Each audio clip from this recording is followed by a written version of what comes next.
Hello વિદ્યાર્થી મિત્રો, કેમ છો? મજામાં? ઓકે. હવે ચેપ્ટર 1 સંબંધ અને વિધેય ખૂબ જ સારી રીતે જઈ રહ્યું છે. 7 જેવા વિડીયો થઈ ગયા, 7 જેવા લેક્ચર થઈ ગયા. હવે આની અંદર એક એક વિધેય કોને કહેવાય, વ્યાપ્ત વિધેય કોને કહેવાય, એની વાત કરેલી. હવે આપણે વાતને આગળ લઈ જઈએ. આપણી આગળની જે વાત હતી એ સ્વાધ્યાય 1.3 પર આધારિત. 1.3ની અંદર 2 ટોપિક આવે છે. એક સંયોજિત વિધેય અને બીજો ટોપિક છે પ્રતિવિધેય એટલે શું. તો પહેલાં સંયોજિત વિધેયની વાત કરું બાળકો તમારી જોડે. આમ તો સામાન્ય રૂપરેખા મેં આગળના લેક્ચરની અંદર તમને કીધેલી જ હતી, પણ છતાં પણ એકવાર રિવિઝન આપી દઉં કે એફ ફ્રોમ એ ટુ બી અને G from C two D 2 વિધેયો હોય.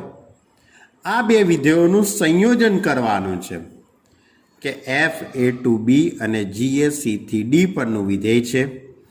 તો એથી ડી પરનું વિધેય એટલે GO F થવાનું. એથી ડી પરનું વિધેય એટલે GO F ગોફ વિધેય થશે. એટલે એફ અને જીના સંયોજનને ગોફ વિધેય કહેવાશે. એ જ રીતે જી અને એફના વિધેયને ફોગ વિધેય કહેવાશે. વિધેય જી એ સીથી ડી પરનું વિધેય છે અને એફ એથી બી પરનું વિધેય છે. તો ફોગ એ સીથી બી પરનું વિધેય થાય. હવે GOF અને FOG આ બંનેનું સંયોજન દરેક વખતે શક્ય હોતું નથી. જો વિધેય એફના વિસ્તારના બધા જ ઘટકો વિધેય જીના પ્રદેશમાં આવતા હોય, વિધેય એફના વિસ્તારના તમામ ઘટકો વિધેય જીના પ્રદેશમાં આવતા હોય તો જ આપણને GOF અસ્તિત્વ ધરાવે છે. બરાબર? એ જ રીતે FOG ક્યારે અસ્તિત્વ ધરાવે કે વિધેય જીના વિસ્તારના બધા જ ઘટકો એફના પ્રદેશમાં આવતા હોય તો આપણને FOG અસ્તિત્વ ધરાવે છે.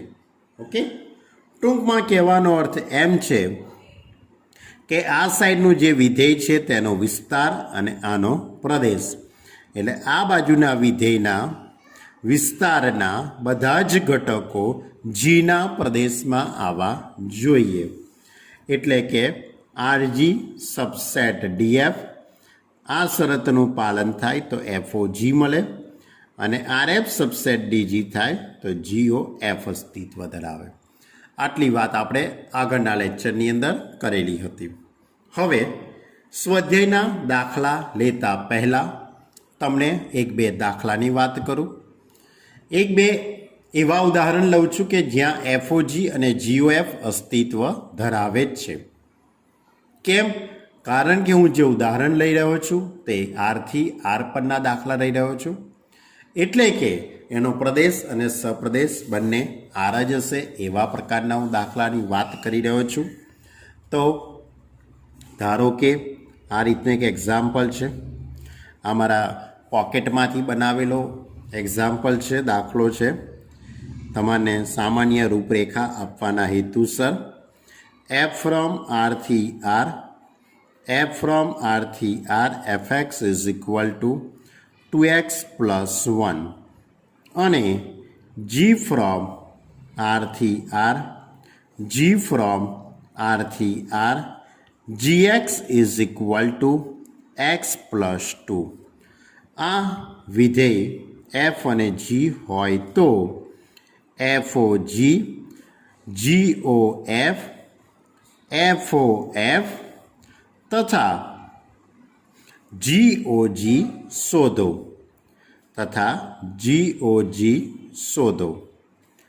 તો આપણી જોડે વિધેય એફ પણ છે, વિધેય જી પણ છે. FOG અને GOF શોધવાનું છે, એની સાથે સાથે FOF તથા GOG પણ શોધવાનું છે. પરંતુ આ બંને વિધેયો આરથી આર પરના વિધેય છે. આરથી આર પરના વિધેય છે એટલે એનો અર્થ એવો થયો કહેવાય કે મારે આ પ્રકારની જે શરત છે કે ભાઈ આર એફ સબસેટ ડીજી કે આરજી સબસેટ ડીએફ આનું પાલન થાય છે કે નથી થતું એની મારે કોઈ પણ પ્રકારની ચકાસણી કરવાની જરૂર પડશે નહીં.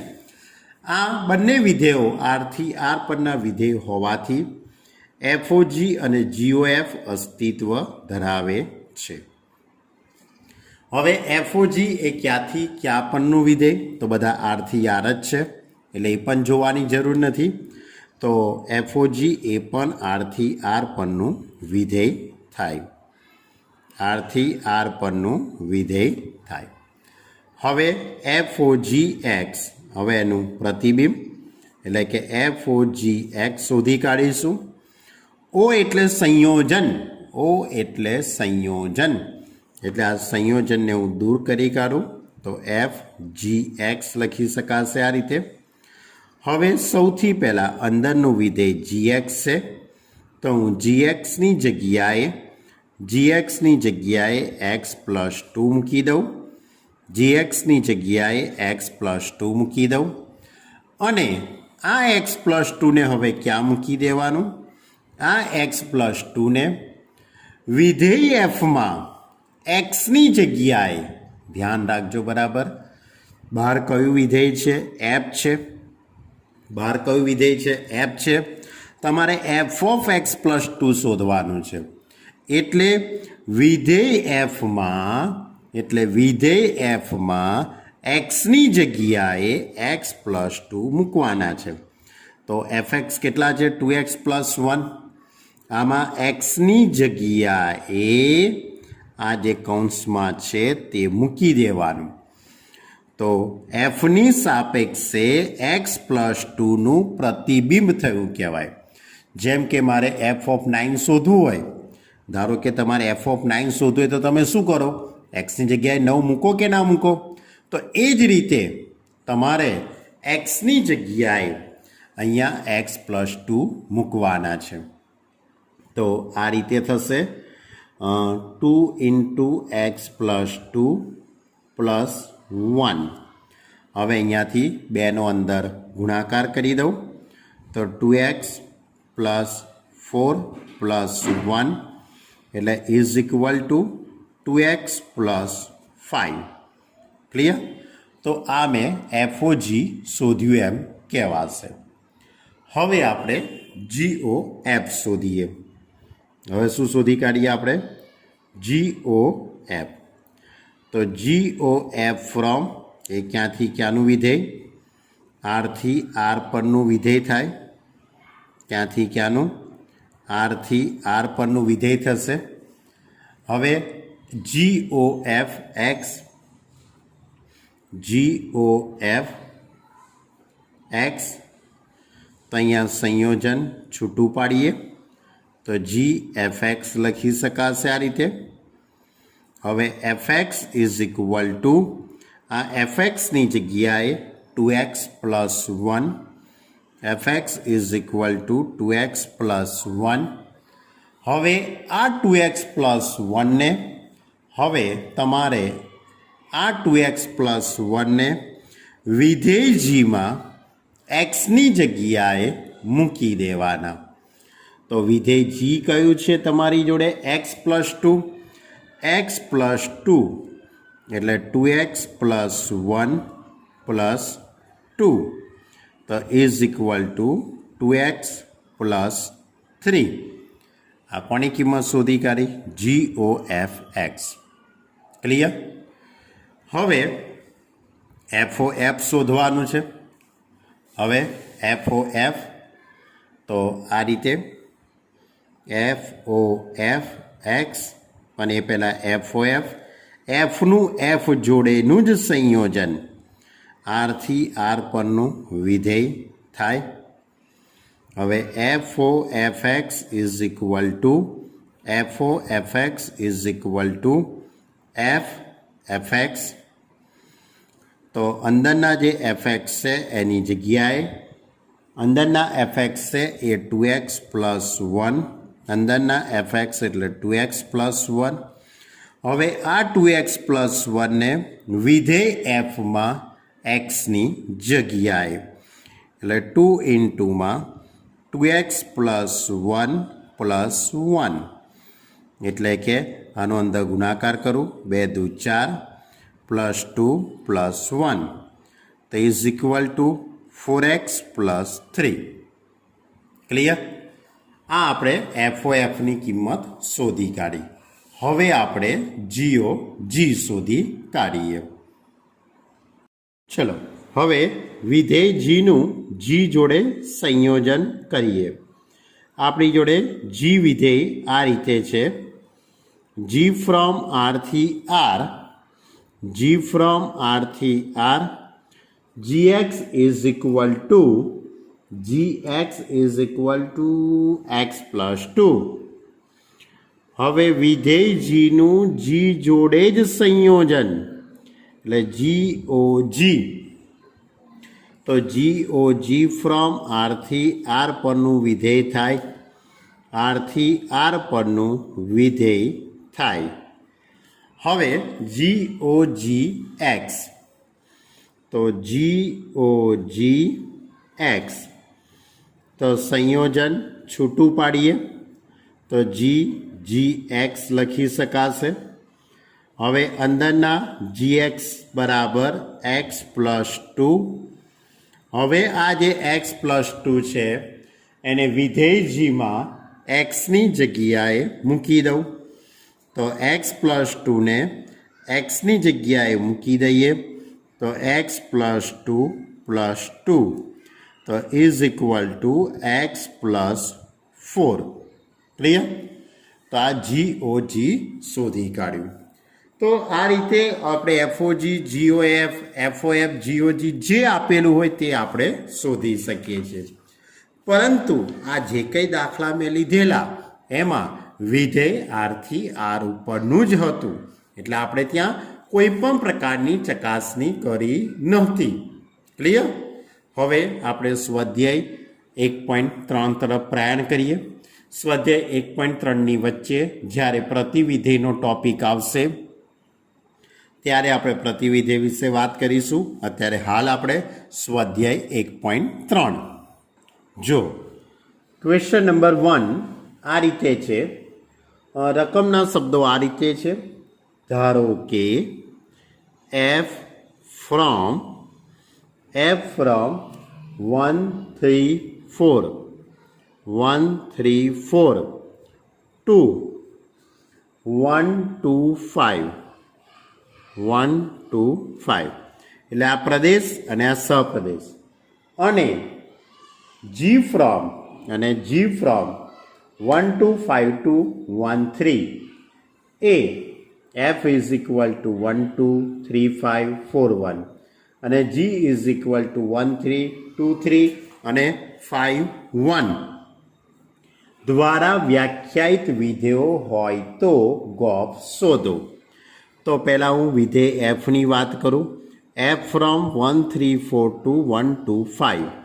હવે આની અંદર બીજું વિધેય પણ આપેલું છે. વિધેય g એ આ રીતે છે 1 2 5 1 to 5 to 1 to 5 to 1 3 આ રીતે વિધેય છે. બરાબર? હવે વિધેય એફની અંદર 3 ક્રમયુક્ત જોડો છે. પહેલી ક્રમયુક્ત જોડ 1 2. આ ક્રમયુક્ત જોડનું અર્થઘટન એવું થાય કે એકનું પ્રતિબિંબ 2 મળે છે. એફ દ્વારા એકનું પ્રતિબિંબ 2 મળે છે. બીજી ક્રમયુક્ત જોડ 3 5 છે. એનું અર્થઘટન એવું થાય છે કે એફ દ્વારા 3નો 5 જોડે સંબંધ છે અથવા તો પ્રતિબિંબ મળે છે. 4 1 એટલે કે એફ દ્વારા 4 એ 1 જોડે સંબંધ ધરાવે છે. હવે જીની અંદર જોડ આપેલી છે તો પહેલી જોડ છે 1 3. 1 3 એટલે કે એકનો સંબંધ 3 જોડે છે. પછી 2 3 એટલે g of 2 is equal two 3. પછી લખ્યું છે એફ ઓફ 5 અરે 5 1 એફ નહીં સોરી જી એટલે જી ઓફ 5 ઇઝ ઇક્વલ ટુ 1. આ રીતે તો આ રીતે તમને વિધેય એફ અને જી રકમની અંદર આપેલા છે. તો પહેલાં આપણે ગોફ વિધેય શોધવાનું છે જી ઓ એફ. તો ગોફ વિધેય ક્યારે અસ્તિત્વ ધરાવે મારે એની વાત કરવી પડશે તમારી જોડે, કારણ કે અહીંયા આરથી આર ઉપરની વાત નથી, કોઈ ચોક્કસ મર્યાદિત પ્રદેશ જ છે, સપ્રદેશે મર્યાદિત છે. તો જી ઓ એફ એટલે વિધેય એફનો પહેલાં મારે વિસ્તાર શોધવો પડશે. જી ઓ એફ એટલે વિધેય એફનો વિસ્તાર. શું શોધવાનો? વિધેય એફનો વિસ્તાર પહેલાં તો મારે નક્કી કરવો પડશે કે વિધેય એફનો વિસ્તાર કયો થશે. તો અહીંયા કઈ કઈ સંખ્યાઓ આવી? 2 5 1. વિસ્તાર કોને કહેવાય તમને ખ્યાલ હશે, જે સંખ્યા છે એને અનુરૂપ મળતા પ્રતિબિંબોનો ગણ એને વિસ્તાર કહેવાય. તો વિધેય એફનો વિસ્તાર કયો આવે? 2 5 1 એટલે કે 1 2 5 આ વિધેય એફનો વિસ્તાર. ઓકે, હું એને નીચે લખી દઉં છું ફરીથી જરાક વ્યવસ્થિત લાગે તે હેતુસર. વિધેય એફનો વિસ્તાર 1 2 5. હવે વિધેય જીનો પ્રદેશ. વિધેય જીનો પ્રદેશ તો વિધેય જીનો પ્રદેશ એટલે એને ડોમેન ઓફ જી કહેવાશે. તો ડાબી બાજુ જીની આ ડાબી બાજુ જે લખેલું છે તે એટલે 1 2 5 1 2 5 એટલે એફના વિસ્તારના બધા સભ્યો વિધેય જીમાં આવેલા છે. એટલે R F subset domain of G. આ શરતનું અહીંયા શું થયું? પાલન. એફના વિસ્તારના બધા જ ઘટકો જીના પ્રદેશમાં આવે છે. આ શરતનું પાલન થયું માટે જી ઓ એફ અસ્તિત્વ ધરાવે છે. જી ઓ એફ અસ્તિત્વ ધરાવે છે. ક્લિયર? હવે જી ઓ એફ એ ક્યાંથી ક્યાંનું વિધેય છે તેની વાત કરીએ. તો એના માટે પણ મેં તમને વ્યાખ્યા લખાયેલી, એટલે કે માહિતી આપેલી. એફ એ એથી બી પરનું વિધેય હોય, જી એ સીથી ડી પરનું વિધેય હોય, તો ગોફ એ એથી ડી પરનું વિધેય થાય. એટલે આપણે આ રીતે સરખામણી કરીએ, આને એ અને બી એટલે એ ટુ બી, આ સીથી ડી, તો ગોફ એ એથી ડી પરનું વિધેય થશે. ક્લિયર? એટલે ગોફ ફ્રોમ એ ટુ ડી એટલે કે આપણે આ રીતે લખી શકીએ 1 3 4 2 1 3 આ પરનું વિધેય થાય. હવે ગોફ વિધેય એનું પ્રદેશમાંથી અલગ અલગ સંખ્યાઓ લઈશું. તો ગોફમાં 1 3 4 તો પહેલાં હું 1 લઈ લઉં. તો 1 લઈ લઉં તો આ રીતે લખી શકાશે, જી એફ 1 લખાશે આ રીતે. હવે F1 ઇઝ ઇક્વલ ટુ, F1ની કિંમત 2 છે, રકમમાં આપેલું છે. F1 ઇઝ ઇક્વલ ટુ 2 એટલે F1ની જગ્યાએ મેં 2 લખી દીધું. એટલે જી ઓફ 2 બની ગયું. હવે જી ઓફ 2 બરાબર 3 એટલે જી ઓફ 2ની જગ્યાએ આપણે શું લખી દઈશું? 3. હવે ગોફ હવે કેટલા મૂકી દઈશું? 3 એટલે ગોફ 1 1 પછી 3 મૂકી દઈએ, ગોફ 3. હવે 3 મૂકી દઈએ એટલે આ રીતે લખાશે જી એફ 3. હવે F3 ઇઝ ઇક્વલ ટુ, F3ની કિંમત 5 એટલે જી ઓફ 5. હવે G of 5 is equal to, G of 5 is equal to 1. હવે એના પછી આપણે 4 મૂકી દઈશું. તો જી ઓ એફ 4 તો ઇઝ ઇક્વલ ટુ GF4. હવે F4 બરાબર 1 છે અને G(1) is equal two 3. Clear? એટલે એનો અર્થ એવો થયો કહેવાય કે ગોફ ઇઝ ઇક્વલ ટુ શું જવાબ આવ્યો કહેવાય? ગોફનો જવાબ શું આવ્યો કહેવાય? 1નું પ્રતિબિંબ 3 મળે છે એટલે 1 3. પછી 3નું પ્રતિબિંબ 1 મળે છે એટલે 3 1. ત્યાર પછી 4નું પ્રતિબિંબ 3 એટલે 4 3. આ ગોફ વિધેય થયું કહેવાય. ક્લિયર? તો આ રીતે આપણે ગોફ વિધેય શોધી શકાય. આની અંદર માત્ર ગોફ વિધેયની જ વાત કરેલી છે એટલે આપણે ખાલી ગોફ વિધેય જ શોધ્યું. હવે દાખલા નંબર 2. દાખલા નંબર 2ની અંદર આ રીતે છે. વ્યાપક દાખલો છે કે ધારો કે વિધેયો f, g અને h એ rથી r પરના વિધેયો છે તો સાબિત કરો કે f plus GOH is equal two FOH plus GOH. અને બીજું પૂછ્યું છે કે f ઇન્ટુ GOH તો FOH ઇન્ટુ GOH. આ રીતના બે વ્યાપક પરિણામો છે એ તમારે સાબિત કરવાના છે. આ દાખલાઓની સાબિતી પરીક્ષામાં પૂછાવાની શક્યતા ઘણી ઓછી છે પરંતુ આપણે કરવા તો પડશે જ. જો ક્વેશ્ચન નંબર 2 આખી થિયરી છે, દાખલો નથી. જૂના સિલેબસની અંદર બહુ વર્ષો પહેલાંના સિલેબસમાં આ થિયરી હતી.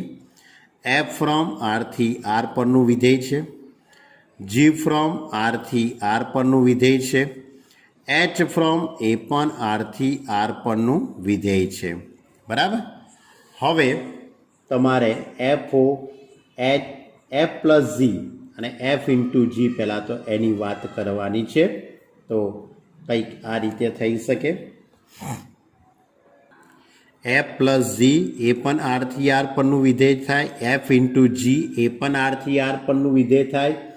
હવે મારે જરૂર છે FOHની. તો f અને hનું સંયોજન એ પણ બધું rથી r પર જ થવાનું કારણ કે બધું rથી r જ છે. પછી GOHની વાત કરું તો GOH એ પણ rથી r પરનું જ વિધેય થાય. હવે તમે આ બંનેનો જો સરવાળો કરવામાં આવે તો પણ એ વિધેય rથી r પરનું જ થવાનું છે. બરાબર? એટલે આ બંને વિધેયનો સરવાળો કરી દઉં. FOH પ્લસ GOH એ પણ rથી r પરનું વિધેય થાય. ક્લિયર? હવે આપણે f પ્લસ હવે બંનેનો સરવાળો એટલે કે આપણે જે પહેલું જે પરિણામ છે એની વાત કરી લઈએ. પહેલું જે પરિણામ છે તે કંઈક આ રીતે છે. f પ્લસ GOH એ પણ rથી r પરનું જ વિધેય થવાનું છે. ધારો કે પ્રત્યેક x બિલોંગ્સ ટુ r માટે તો f પ્લસ GOHX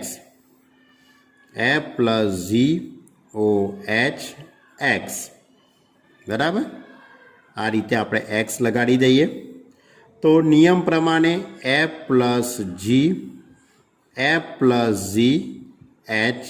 H કરી દઈશું. આ રીતે આપણે f પ્લસ g આ સંયોજન દૂર કરી નાખ્યું એટલે HX. હવે આ fનો આની જોડે અને આ gનો આની જોડે ગુણાકાર એટલે FHX પ્લસ GHX આ રીતે લખી શકાશે. આ થઈ જશે FOHX અને આ થઈ જશે GOHX. આ રીતે થઈ જાય FOHX પ્લસ GOHX. હવે આ પદને હું આ રીતે લખી કાઢું FOH પ્લસ GOHX આ રીતે. ક્લિયર? એટલે આની ઉપરથી હવે આપણે એવું ચોક્કસપણે કહી શકીએ કે માટે f plus GOH is equal two FOH plus GOH. Clear? એટલે કે બંને બાજુથી મેં એક્સ વાળું પદ દૂર કરી નાખ્યું એટલે આપણું જે સાબિત કરવાનું જે પરિણામ હતું તે આવી ગયું. હવે આમાં બીજો દાખલો ગુણાકારનો છે. તો F ઇન્ટુ G મેં આગળ લખ્યું તે મુજબ F ઇન્ટુ G એ પણ આરથી આર પણ વિધેય છે. હવે આનો કોની જોડે સંયોજન કરું? H જોડે.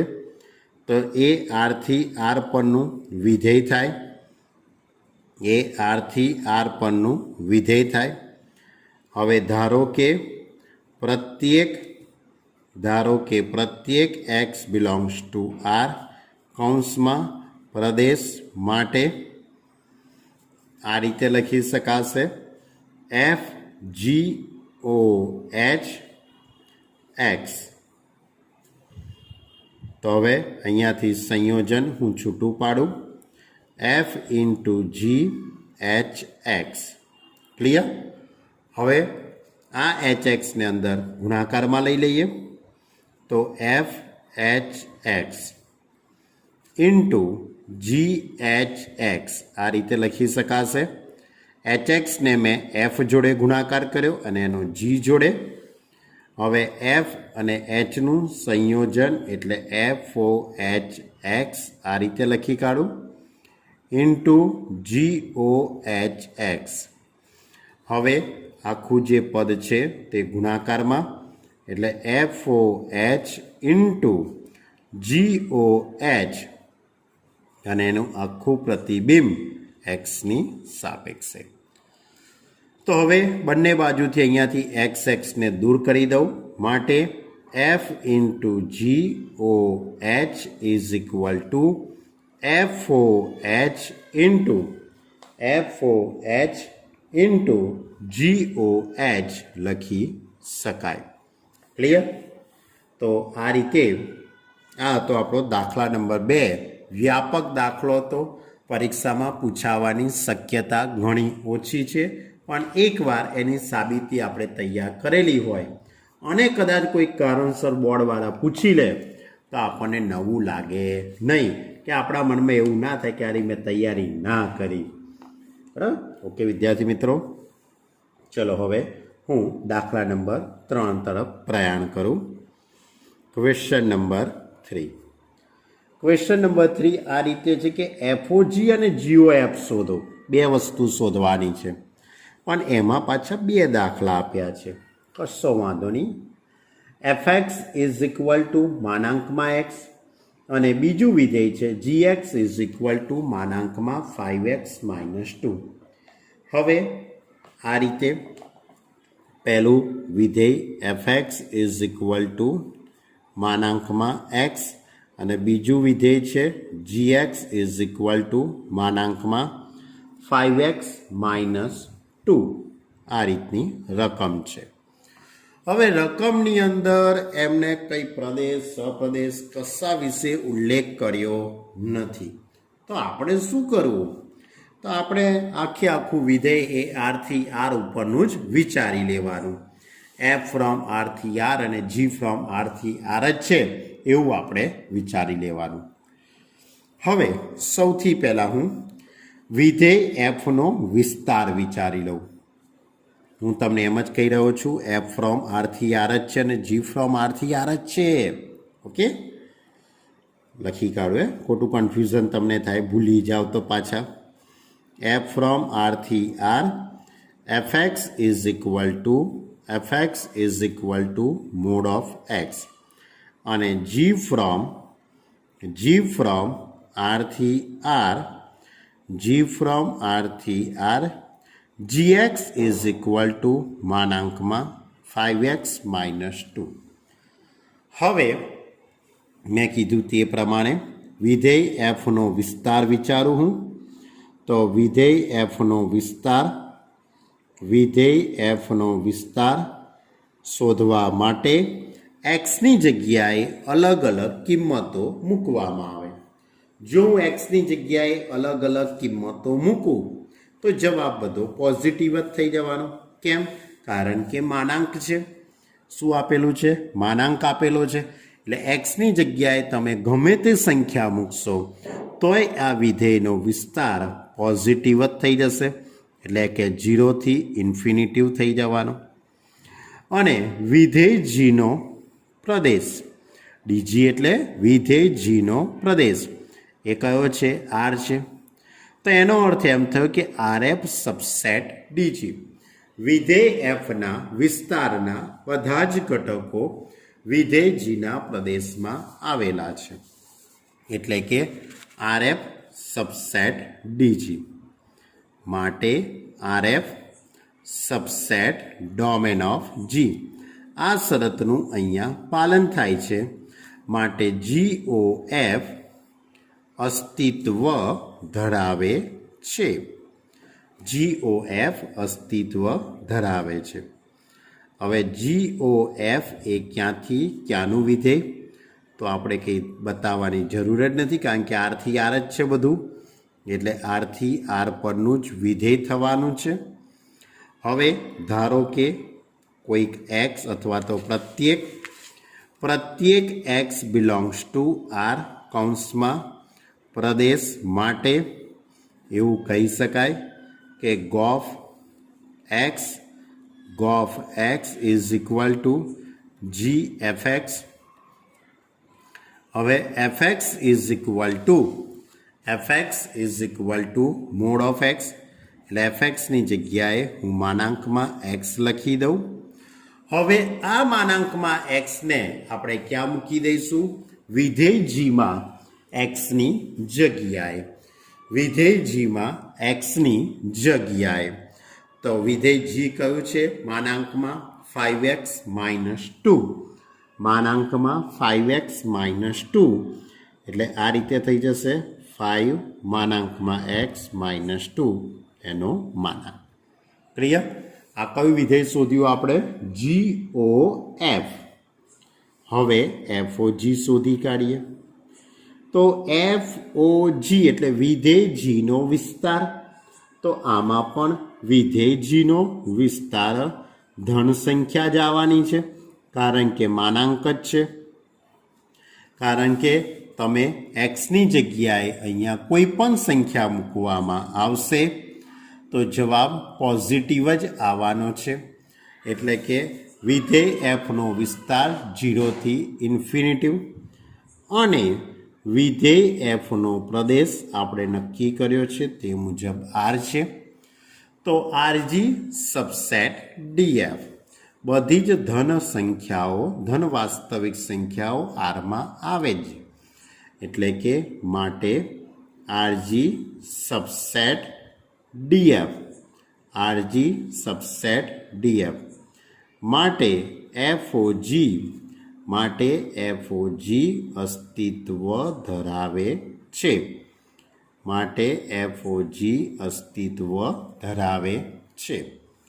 એટલે કે માટે FOG એ ક્યાંથી ક્યાંનું વિધેય થશે? FOG ફ્રોમ આરથી આર પરનું વિધેય થાય. FOG એ આરથી આર પરનું વિધેય થાય. હવે ધારો કે પ્રત્યેક એક્સ બિલોંગ્સ ટુ આર કૌંસમાં પ્રદેશ માટે FOGX તો ઇઝ ઇક્વલ ટુ FGX લખી શકાય આ રીતે. હવે GX ઇઝ ઇક્વલ ટુ માનાંકમાં 5x - 2. હવે આ માનાંકમાં 5x - 2 ને એફના સૂત્રમાં એક્સની જગ્યાએ, તો એફ એટલે માનાંકમાં એક્સ છે, એની જગ્યાએ 5x - 2. પણ તમે એક વાર માનાંક કરો કે બે વાર માનાંક કરો, જવાબ તો પ્લસનો પ્લસ જ થવાનો, કે બદલાઈ નહીં જાય. એટલે મોડ ઓફ 5x - 2. ક્લિયર? તો આ આપણે કયું વિધેય શોધ્યું કહેવાય? FOG શોધ્યું એમ કહેવાય. એટલે કે એવું પણ કહી શકાય કે FOG અને GX આ બંને સરખા પણ થયા, એવું પણ કહી શકાય. બરાબર? તો આ હતો આપણો ક્વેશ્ચન નંબર 3નો પહેલો દાખલો. ચલો હવે ત્યારે ક્વેશ્ચન નંબર 3નો બીજો દાખલો. fx is equal two 8x³ આપેલું છે અને gx is equal two x⁻⁴.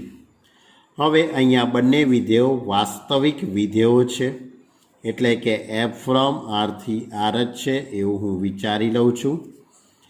f from r થી r fx is equal two 8x³ અને g ફ્રોમ r થી r gx is equal two x⁻⁴.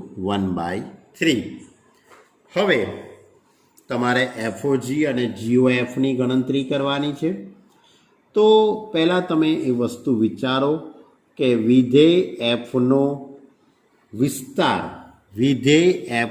વિસ્તાર 8x³ xની જગ્યાએ હું ગમે તે વાસ્તવિક સંખ્યા મૂકીશ તો સામે જવાબે વાસ્તવિક સંખ્યા જ આવવાનો છે. એટલે કે 8x³ એ વાસ્તવિક સંખ્યા થશે. એટલે વિધેય fનો વિસ્તાર એ કયો થઈ જશે? r. અને વિધેય gનો પ્રદેશ એ પણ કયો છે? r છે. માટે rf subset domain of g. rf subset domain of g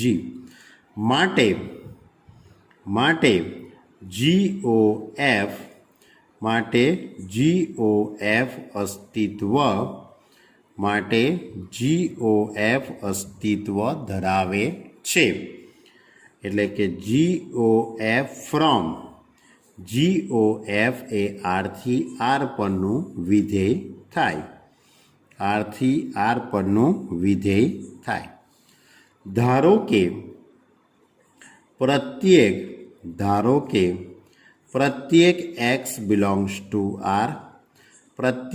x⁻⁴ કૌંસમાં પ્રદેશ માટે GOFX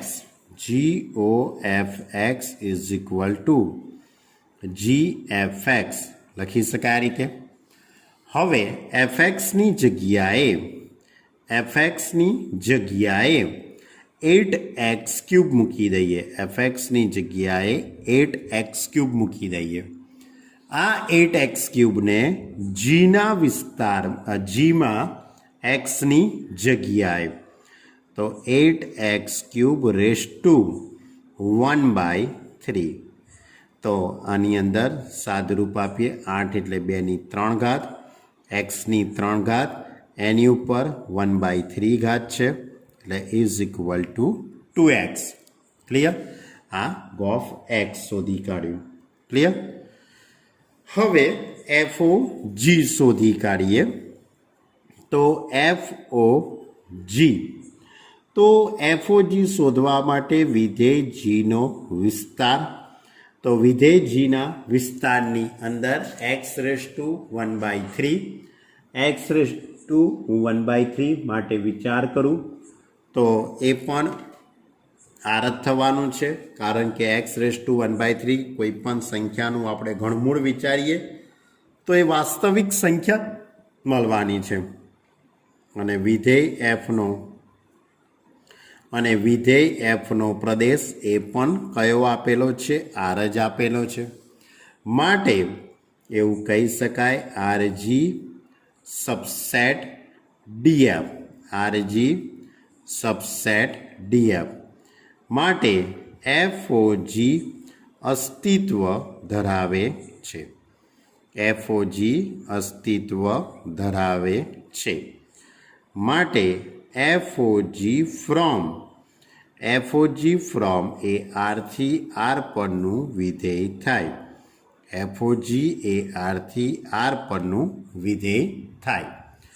હવે FOGX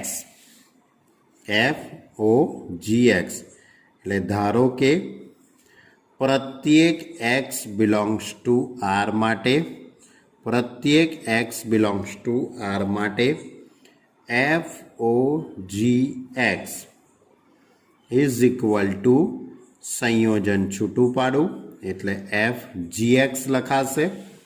હવે GXની જગ્યાએ x રેઝ ટુ 1/3 GXની જગ્યાએ x રેઝ ટુ 1/3. હવે આ પદને આખું fના સૂત્રમાં xની જગ્યાએ fx બરાબર કેટલા છે 8x³ છે.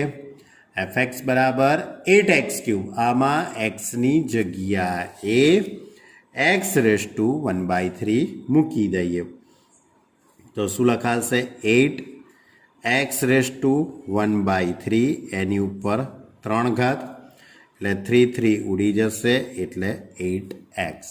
ક્લિયર? આ આપણે FOG શોધી કાઢ્યું. ક્લિયર? તો આ હતો આપણો ક્વેશ્ચન નંબર 3ના 2 દાખલા. એટલે આપણે સ્વાધ્યાય 1.3ની અંદર પહેલો, બીજો અને ત્રીજો 3 દાખલા જોયા.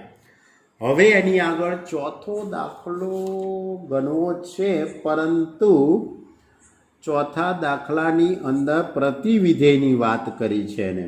બરાબર? ચોથાથી બધા જે દાખલા છે બધા પ્રતિવિધેયના દાખલા છે. એ હવે આપણે આવતા લેક્ચરની અંદર રાખીએ. તમે આટલી સરસ મજાની તૈયારી કરો. આટલો વિડીયો તમે શાંતિથી જુઓ.